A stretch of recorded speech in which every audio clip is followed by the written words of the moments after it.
Saludos, amigos y amigas de La Respuesta.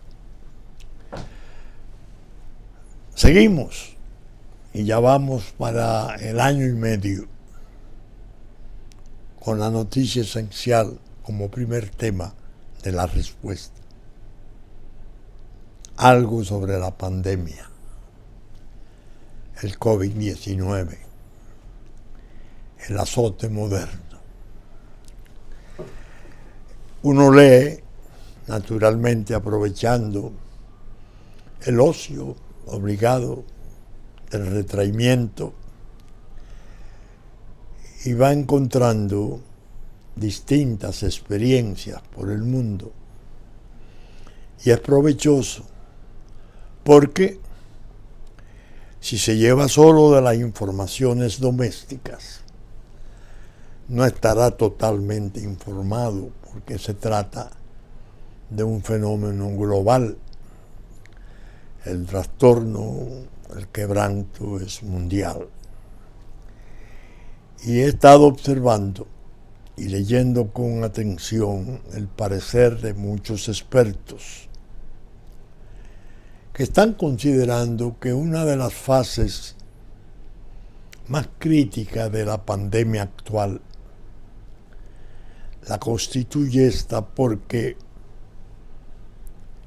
hay la necesidad de volver a la normalidad, que será una normalidad con sus especialidades, pero volver a ella. La economía, sobre todo, patea, porque es la que se resiente y es la que crea las agravaciones del trastorno, con la pérdida del empleo, con los problemas en la producción, la comercialización, los vuelos, los embarques, y es un trastorno. Pero ellos dicen, los expertos, que el criterio de cuándo vuelve la normalidad o cuándo es posible procurarla varía de nación a nación, porque tendrá que ver mucho con el grado de vacunación. Por ejemplo, Israel hizo una experiencia de un 100% de vacunación Pfizer y están observando cómo se va comportando el todo, que no es una población enorme, pero sí de millones.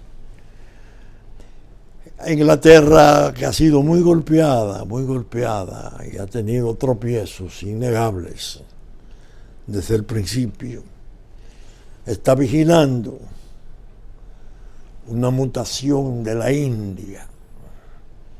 Tiene un nombre raro que no retengo, porque si abre para la nueva normalidad, tiene un alto grado de vacunación. Es previsible que esa modalidad de la India no sea alcanzada por los efectos de la vacuna. Y entonces se trastornaría nuevamente la sociedad, una recaída. En Estados Unidos se da un caso que hay que manejarlo con cuidado.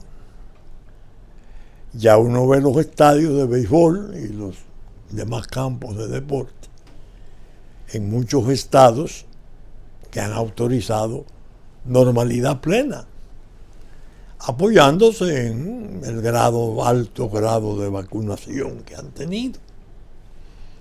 Y así ha sido, pero el que ve en televisión un juego de ligas mayores y ve un estadio lleno en la República Dominicana, como nos está pasando, que estamos siguiendo a los muchachos nuestros, a Vladimir, a Tati Junior, a Weber, a José Ramírez, bueno, a un sinnúmero de Machado, de nuevas estrellas que tenemos. Y uno ve el estadio lleno y dice, pero mira, ya la normalidad llegó. No. está por llegar o llegando allá, parcialmente porque no todos los estados han autorizado eso. Es decir, son indicaciones que uno debe de examinar y tener para transmitirle a los demás algún grado de advertencia, de alerta. Hay que tener cuidado. Nosotros tenemos progresos innegables, pero tenemos una especie de abismo que no sabemos en realidad cómo se va a poder salvar. Haití, ni vacuna ya, ni vacunan la cantidad inmensa de los que están aquí. Es decir, que siempre vamos a tener, por mucho que progresemos en la vacunación nuestra, y el gobierno ha hecho los esfuerzos importantes para que la vacuna sea efectiva, tangible, que se sienta que se está poniendo. Pero siempre tendremos ese hueco, el hueco de, y cuando la variedad brasileña que llegó a Haití, que es tan altamente contagiosa, va a venir aquí y nos va a normalizar nuevamente. Es decir, la recuperación es un trastorno tan grave que no solo lo es por la cantidad de muertes, lo que se está viendo en las morgues nuestras incluso, es alarmante, sino hasta en ese proceso de readaptarse, de volver a la normalidad. Y eso aumenta la angustia y aumenta el desencanto y deprime a mucha gente buena, estable, seria, los ha turbado,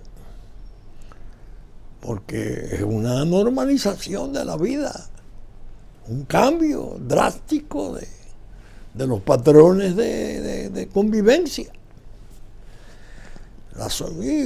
Necesarios, absolutamente, indispensables, se diría.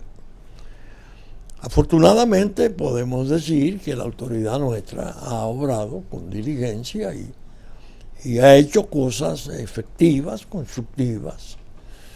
Y la población como que ha ido cogiendo, tomando conciencia. Alguien me decía que ahora, cuando comenzó la vacunación en los jóvenes, notaba que había mucha afluencia de jóvenes a vacunarse y a los centros de vacunación, y eso es importante. Una disciplina en los jóvenes para la vacuna es provechosa, porque ellos son los que ordinariamente se van a los teteos, a las fiestas, a las cosas. Y es bueno que estén de algún modo armados o preparados con la vacuna, que tienen evidentemente efectos preventivos importantes. Naturalmente, está de por medio el pesar, que es la parte más dolorosa, ¿no? Los decesos, las muertes, no solo de los conocidos y queridos por uno, amigos, relacionados, compañeros de labores, sino en general, porque hay una solidaridad clara entre nosotros. Nos duele saber que alguien perdió un familiar, aunque no le conocemos. Y ese pesar por las muertes, las bajas, es quizás el contexto profundo de la gran desgracia que ha sido esto. Ahí en ese balance es donde uno cae en cuenta plenamente de que el desastre ha sido un desastre, sigue siendo un desastre. Bueno, los creyentes tenemos una innegable ventaja. La fe nos protege y nos ayuda a vadear esos ríos, a enfrentar esas tormentas, confiados en que nuestro Señor de un modo u otro proveerá consuelo a los afligidos y salud y sanidad para los enfermos. Bien, hoy voy a tratar de hacer un programa especial en un sentido. Resulta especial. Como es natural, muchos amigos, bien por teléfono o por encuentro en los lugares, en los pocos lugares que he visitado, los siento inquietos y me dicen con cierta alarma qué es lo que está pasando, qué es lo que va a pasar. Bencho, di algo, dice algo, habla. Bueno, pero yo estoy hablando en la respuesta y estoy escribiendo en el blog la pregunta y estoy diciendo y hablando de cosas que están pasando. Sí, pero tú sabes que falta esa agresividad mía. Y yo les dije a dos amigos que me planteaban eso muy de buena fe, ¿no? Fíjense, conmigo ocurre algo que yo muchas veces, para poderlo explicar, tomo un ejemplo medio raro, medio extraño. En el ejército de los Estados Unidos existió un general, George Patton, que fue una leyenda de valor, de coraje, de imaginación, de temeridad. Y un héroe de la Segunda Guerra Mundial. Había comenzado desde joven, fue capitán, incluso estuvo en ciertos episodios de guerra con México, siendo teniente, y ya era leyenda. Patton. Cuando se produjo la invasión aliada por Italia, el ejército que comandaba Patton, al entrar a Francia, fue muy efectivo porque tenía una velocidad especial, tenía blindados especiales y sobre todo comandante, un hombre que inspiraba a esas tropas, ¿sí? Al grado que Estados Unidos, Alemania, la Alemania de Hitler, llegó a temerle, a pensar que con Patton el asunto era complicado.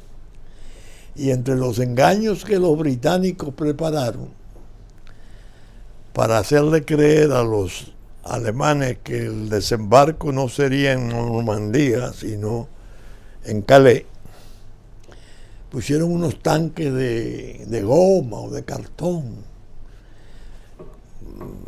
para simular que el ejército de Patton lo iban a concentrar para el desembarco en Calais, no en Normandía como se hizo. Porque Patton era una leyenda, como tenía Alemania sus leyendas, ¿no? Von Rüsten y Rommel, es decir, los líderes militares.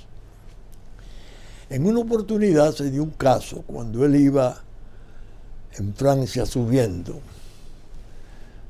y se metió en salvar las tropas acorraladas en las Ardenas. Era un hombre realmente de gran coraje, algo temperamental.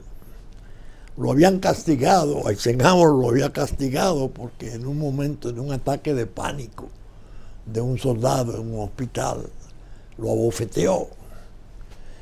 Y eso se vio muy mal, pero el hombre era una leyenda, con su col y cacha blanca, en los primeros carros del avance.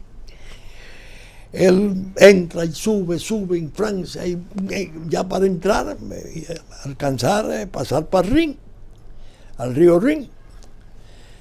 Y recibe una instrucción del mando central de que debía de tomar una población como algo importante. La respuesta de Patton se hizo leyenda. ¿Qué hago? Me devuelvo. Ya la había tomado hacía días. Me devuelvo.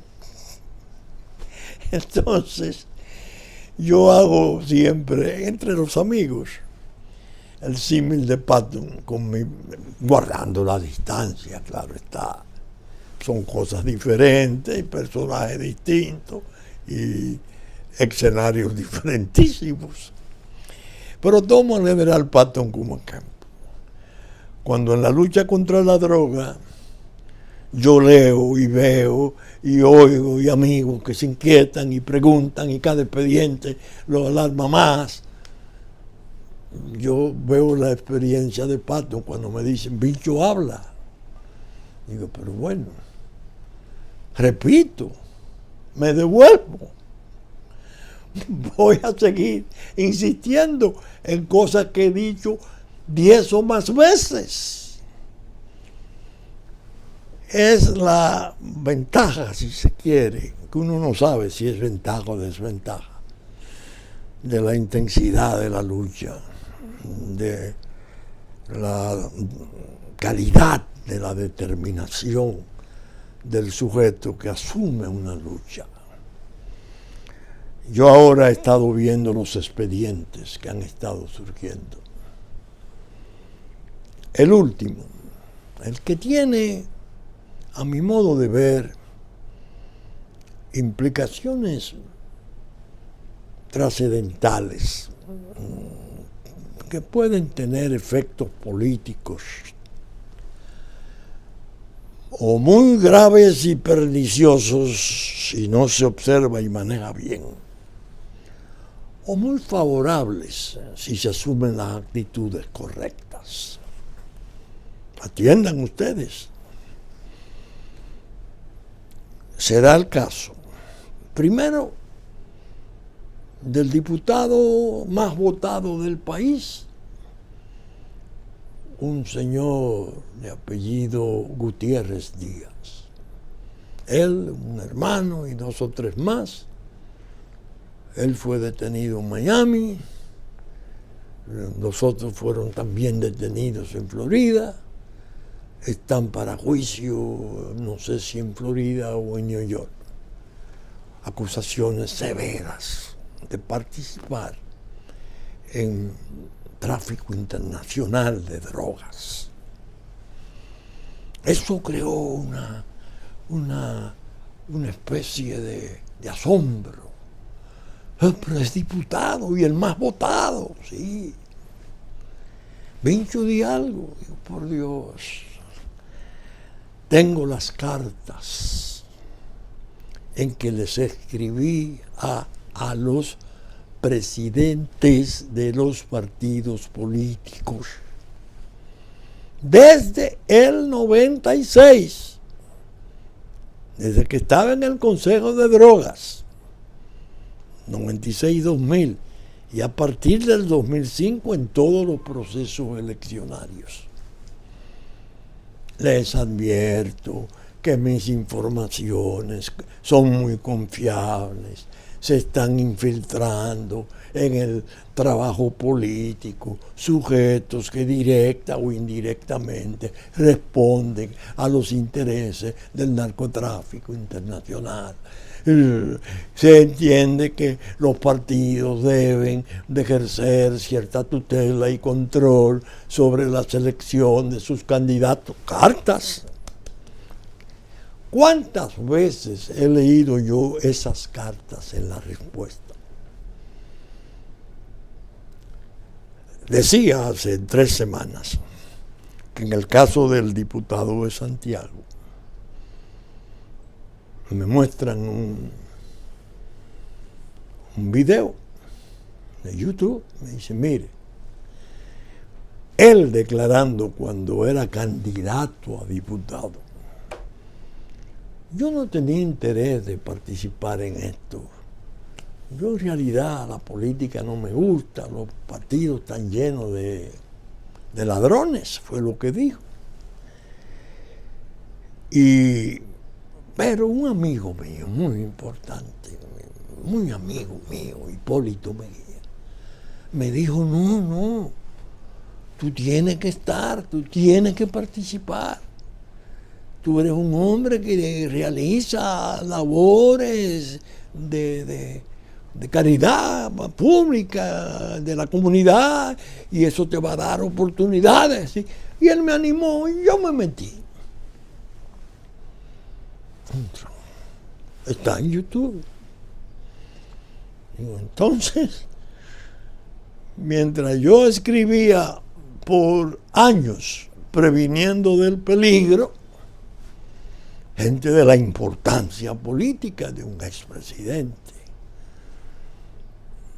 no entendían que lo ideal era que gente que pudieran tener algún tipo de relación con ese mundo no tuvieran objeción. Dios mío, ahí cabe me devuelvo de pato, me estoy devolviendo. ¿Por qué lo repito? Por los jóvenes. Porque la respuesta es ya vieja y los jóvenes que entran son muy jóvenes y muchas de las cosas tratadas en el programa no han estado a su servicio, a sus alcances. Dios mío. Ahora surge uno muy sensitivo, el de La Vega. Una señora, doctora, tengo entendido que médica, se queja, siendo diputada al Congreso, de que su familia está siendo objeto de una persecución política y que está padeciendo mortificaciones porque el Ministerio Público se ha ensañado contra su familia. Que todo lo que ellos tienen como patrimonio es el resultado de su trabajo, tanto de ella como de su esposo, señor de apellido López, que según me dicen, que no lo sé, es un gran amigo del expresidente Mejía, y el dueño del helicóptero en que 3 o 4 días antes de las elecciones la oposición del PLD gobierno le publicaba a Luis Abinader, el actual presidente, cómo él bajaba de ese helicóptero que tiene su nombre arriba, haciendo campaña. Una manera de tratar de invalidarlo como candidato ganador que fuera finalmente y alcanzara la presidencia. Ahora sale. Pero es un expediente que tiene más de 2 años. Es ahí lo que yo llamo muchas veces necesario buscar la edad del conflicto. Se hicieron allanamientos devastadores, hará cosa de 2 años. Pero antes de 2 años, los 2 años se hicieron localizaciones de cuentas, de bienes, depósitos en banco, y fueron clasificando lo que era lavado de activos, parece que de gran calado. Pero tenía antes operaciones de investigación con otro expediente. Quirino. ¿Cómo? Quirino, Pero Quirino fue hace muchos años, sí. Había un sujeto de nombre Pablo Martínez, que era nada más y nada menos, llegó a ser presidente del Casino Central de La Vega, el club social principal, que fue perseguido en ocasión de las persecuciones contra contra Quirino. En el gobierno incluso de Leonel Fernández. Ahora sale a relucir que hay un hilo conductor, una relación entre aquel expediente del tiempo de Quirino, porque Martínez, Pablo, logró evadirse. No sé dónde fue, si a Colombia. He visto ahora que al cabo del tiempo fue detenido y que fue enviado incluso a Estados Unidos. Es lo que entiendo, por lo que vi en un periódico, pero no sé exactamente si así fue. Entonces uno dice, a la gente común, al ciudadano, esas cosas les resultan muy complejas y muy difíciles de entender. Aún para los que tienen la información, que era mi caso cuando tenía funciones públicas importantes en la presidencia del Consejo de Droga o en el asesoramiento directo de dos presidentes sobre políticas de droga, Leonel Fernández y Danilo Medina, a 2 años y al otro desde el año 5 hasta el 12. Aún para los que tenemos la información, son expedientes complejos. ¿Qué pasó ahí? Pablo Martínez, aquel del Casino Central de La Vega, era el dueño de los capitales que se dice ahora en el proceso abierto, hará cosa de 2 años, contra López y la familia y los grupos de López.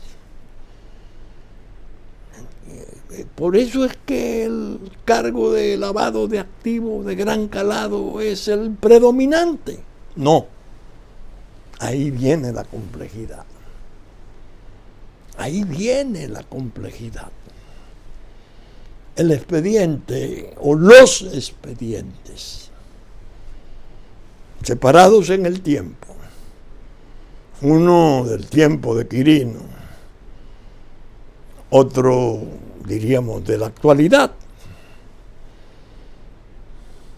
Esos expedientes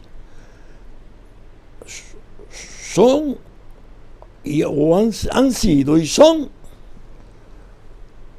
manejados por investigaciones internacionales.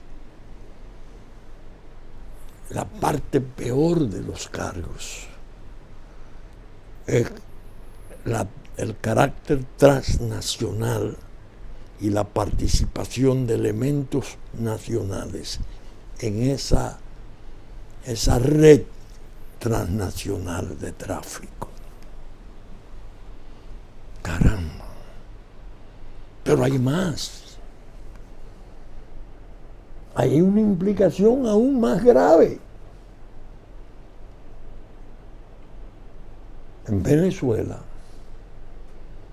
hay un régimen sometido a bloqueo y acoso de parte de Estados Unidos y de la Unión Europea en gran modo, bajo acusación severa de que su gente esencial participa en el tráfico internacional de drogas, en lo que llaman el cartel de los soles, oficiales del ejército bolivariano, dirigiendo en gran modo el tráfico por el Caribe de la droga que pasa al Apure y se embarca en el Caribe y ahí se bifurca o para Europa o para Estados Unidos y Canadá. República Dominicana, un punto sensitivo. Pero hace 3 años una organización no gubernamental de fama mundial, el Inside Crime, noruega y británica, denunció el tráfico de los carteles de los soles por el Caribe y le hizo a la República Dominicana, la cosa de 3 años, acusaciones muy severas, concretas, puntuales, de que la autoridad nuestra y el poder nuestro era el que protegía la mayor cantidad de la droga que exportaban los carteles, el cartel de los soles. Es decir, estoy tratando de que la respuesta sirva de orientación para que la gente se dé cuenta que no se trata de un expediente, de un alijo, de una droga, no. Se trata de algo todavía más importante, de un entramado que está bajo atención y persecución severa de la autoridad norteamericana, que tiene en sus cortes procesos abiertos, algunos de ellos con extradiciones en solicitudes diversas y numerosas. Espérate, este es un juicio que no es de la familia tal, ni de mengano de tal, ni que este me cae mal, no. Es un tipo de juicio sistémico, diríamos, es del sistema, es de lo que se está desarrollando como trastorno, que en Estados Unidos, por razones obvias, ocupa un interés permanente de su autoridad, porque tienen los conflictos de Venezuela regándose, ya hacia Colombia, hacia la lucha de izquierda revolucionaria, Cuba de por medio, China de por medio, detrás, Rusia de por medio, detrás. Es decir, observen que no es una situación simple. Es algo muy, muy complejo.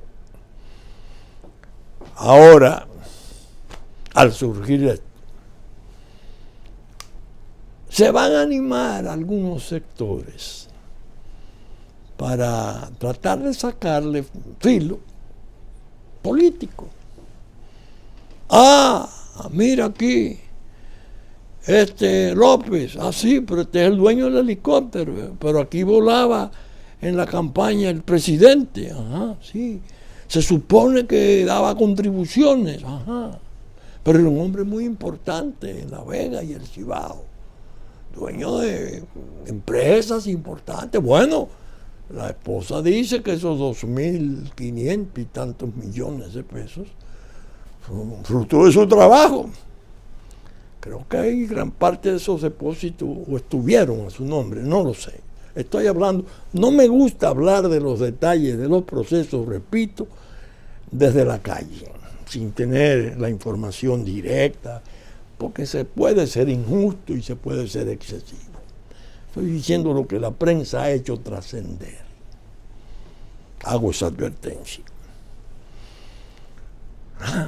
Y le vamos a sacar entonces un filito político, porque entonces si Luis consiente que se juzgue a la gente, a la familia de Danilo, entonces vamos a abrirle a Luis un expediente sobre el hecho de los López.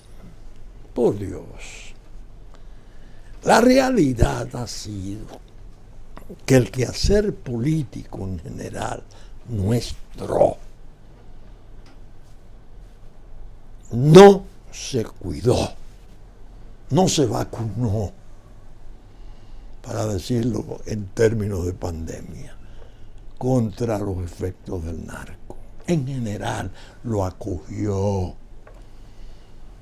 para las contribuciones y la participación política.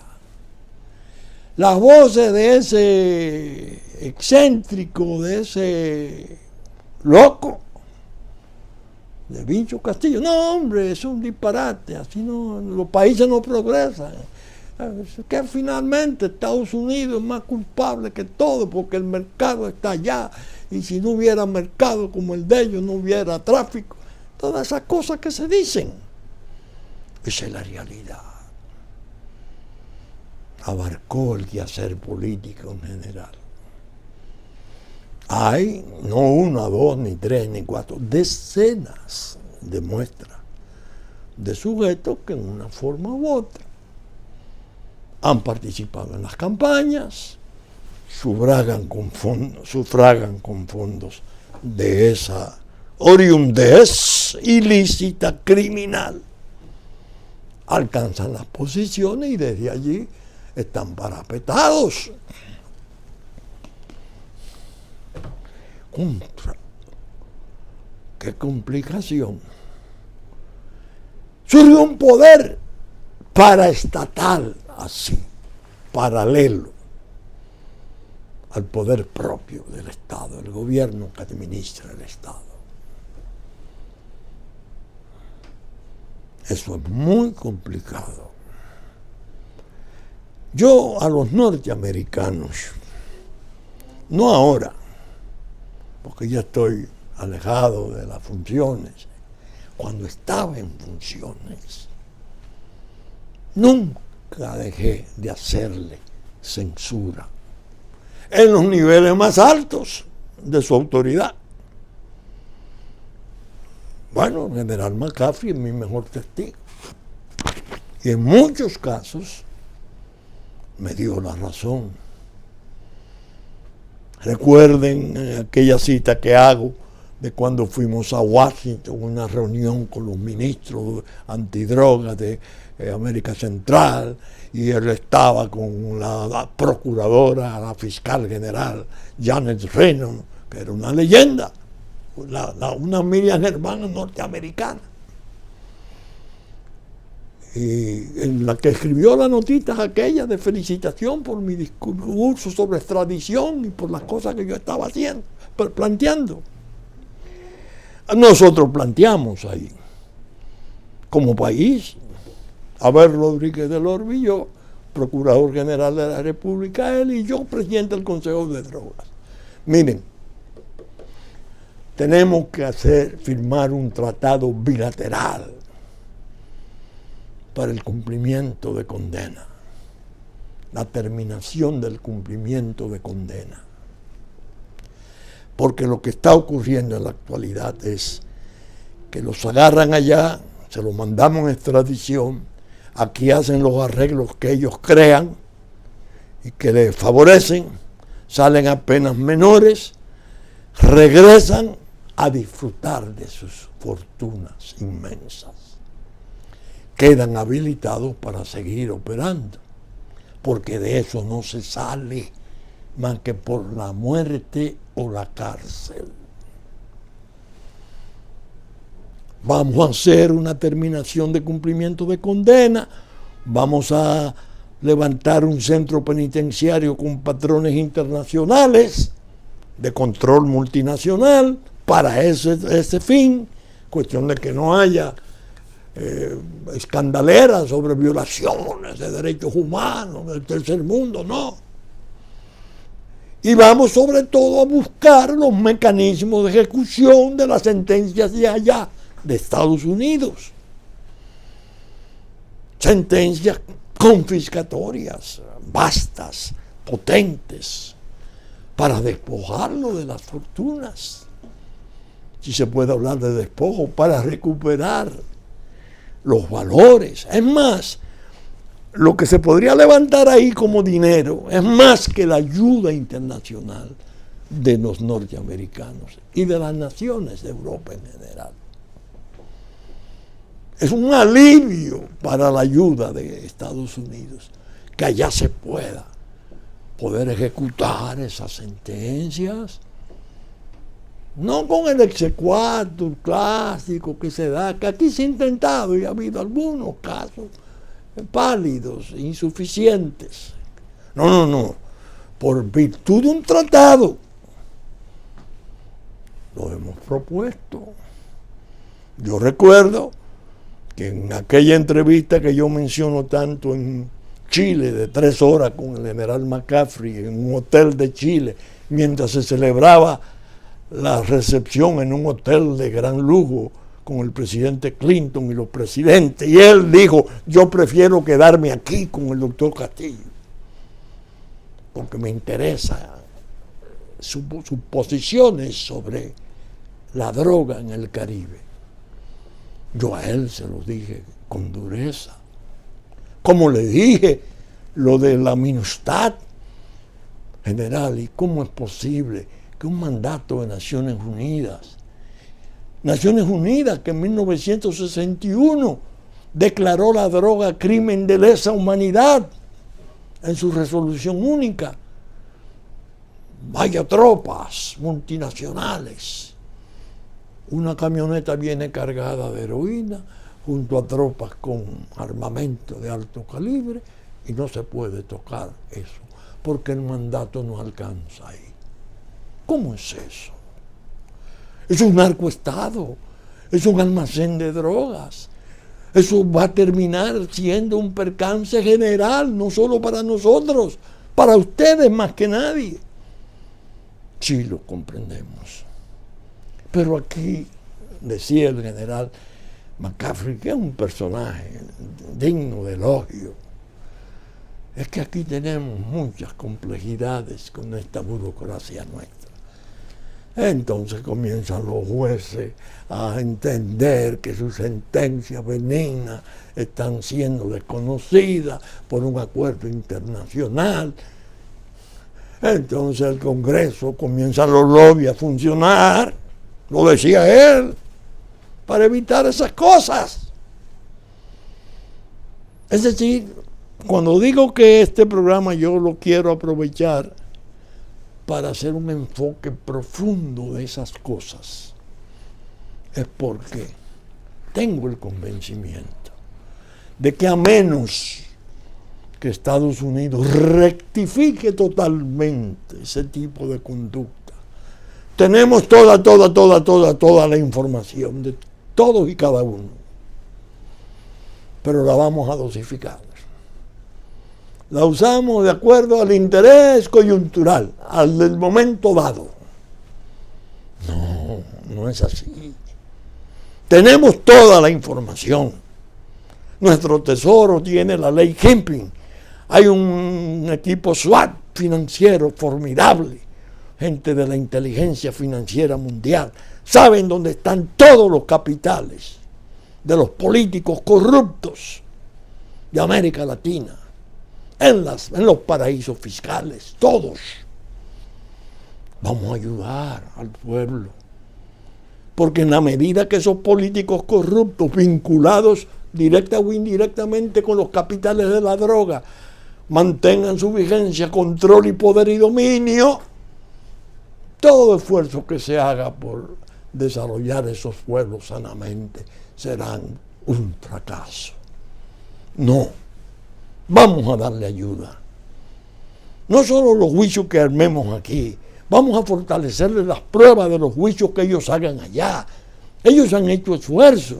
Ahí está República Dominicana ahora, con un ministerio público ejemplar, con la cabeza absolutamente intachable y irreprochable, imposible de calificar malamente. Vamos a aprovechar la coyuntura.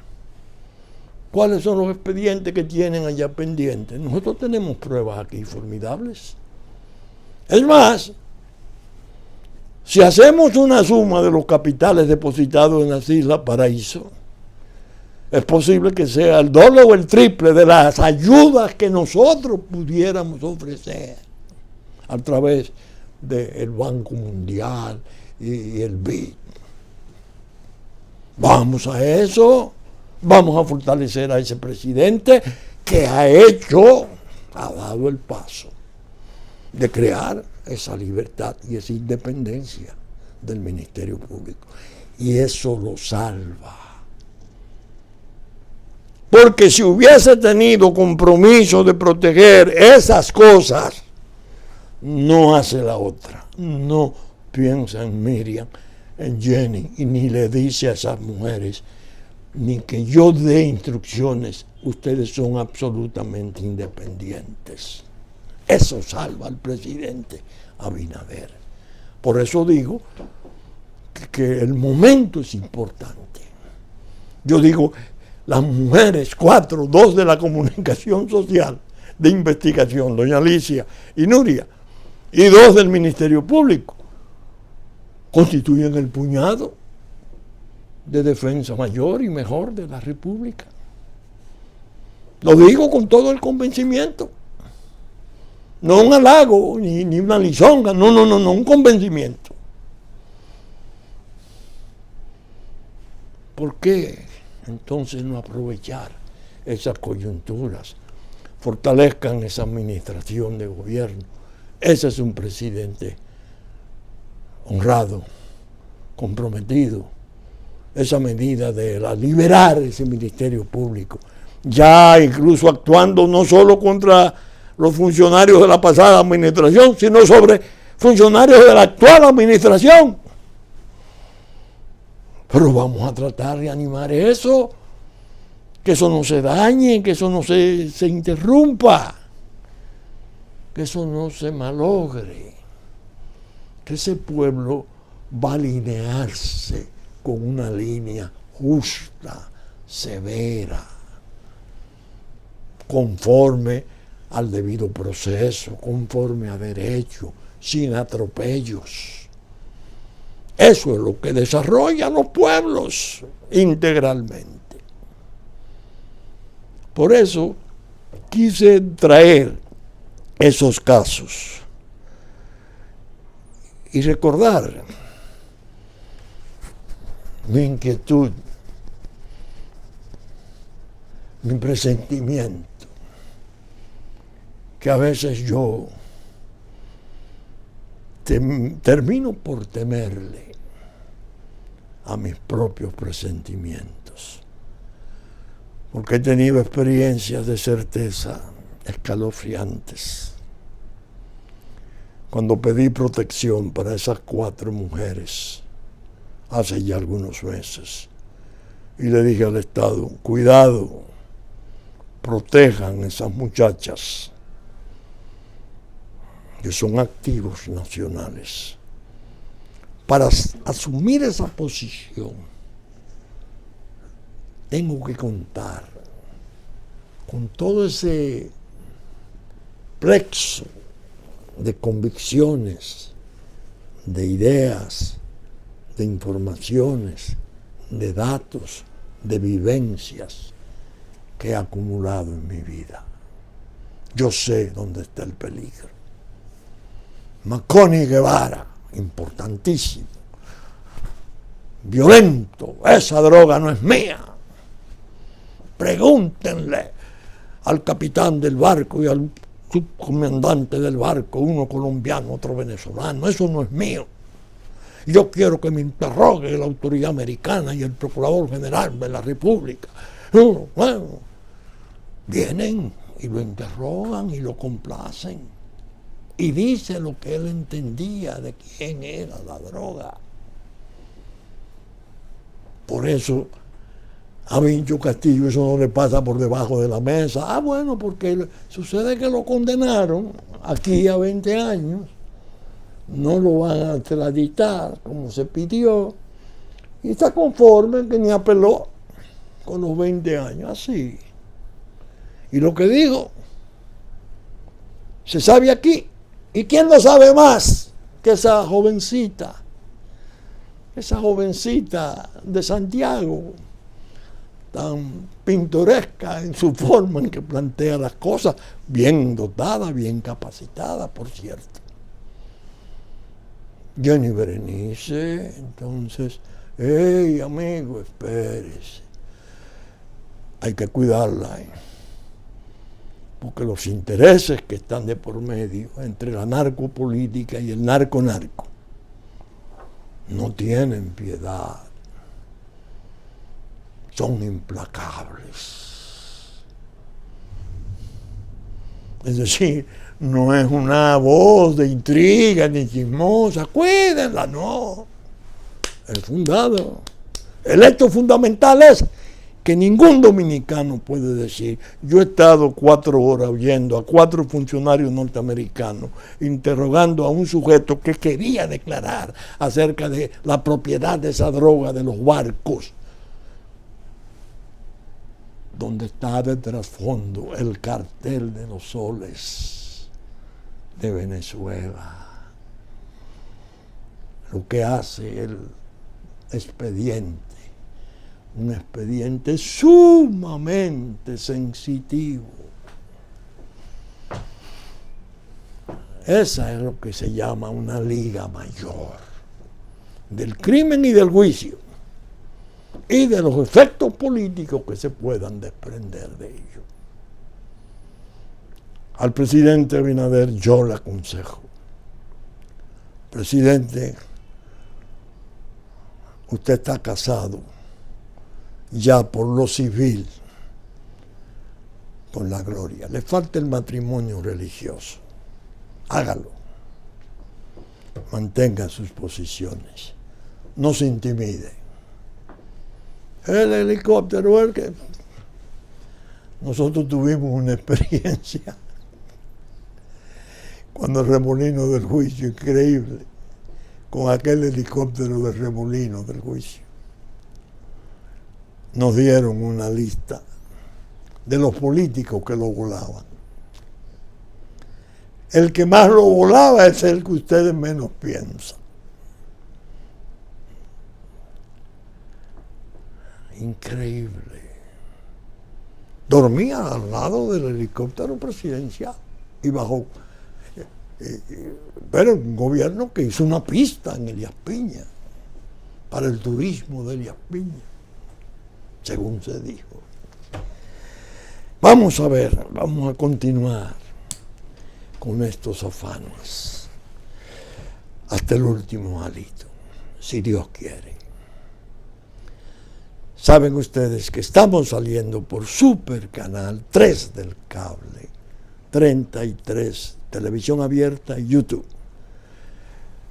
El YouTube también a partir de las 12 del mediodía, la respuesta, después de nuestra edición central de las 11 de la mañana de domingo. Canales 22 y 52, 52 de Claro y After. 12 del mediodía, 9:30 de la noche de domingo, lunes 7 de la mañana. Y como dije, YouTube a partir de las 12 del mediodía de domingo. Con la gracia de Dios esperamos estar con ustedes el próximo fin de semana con una nueva entrega de La Respuesta. Muchas gracias y hasta entonces.